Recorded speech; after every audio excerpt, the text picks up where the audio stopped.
Game of Thrones Season 8 Winterfell Crypts theories, are they safe? Thrillist. This post contains spoilers for Game of Thrones Season 8 through the first 2 episodes.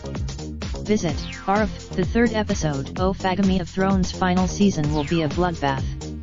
It's guaranteed despite the likely carnage. We do know that one group will be 100% safe, the non-fighting Winterfell citizens, who hide deep in the crypt or crypts, depending on your preference, and wait out the violent conflict. There's no way but erase the thing. The crypts are likely a monumentally dangerous place to seek shelter in the midst of an army of the dead siege. On a narrative level, why exactly? The crypts are filled with erase where the White Walkers really start to resemble antagonists in a video game. The more people die, the more soldiers get converted to the other side. The beauty of the hypothetically, let's say the White Walkers infiltrate the crypt and start raising the dead. Who do they have access besides those 3, arguably the most important Starks in the show's history? We do know that Jon Snow's mother Lyanna Stark is buried in the crypt.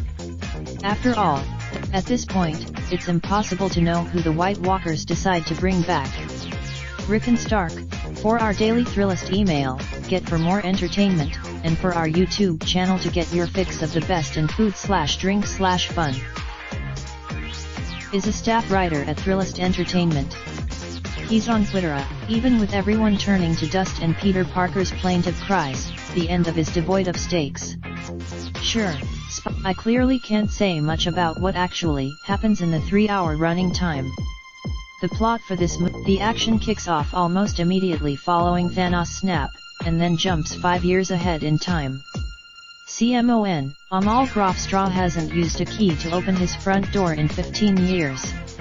He doesn't need one to activate these superpowers. All Grofstraw needs to do is wave his hand.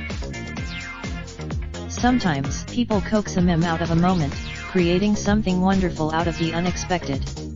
Other times in Sunday's playoff game between the Toronto Raptors and Orlando Magic, Toronto coach Nick Nurse was flabbergasted over a 3-second violation called on Fred VanVleet. Nurse is a veteran, live life to the Thrillist.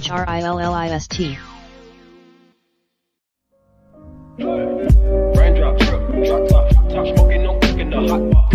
Fucking on your bitch, yeah, that. Looking up, open the park pot.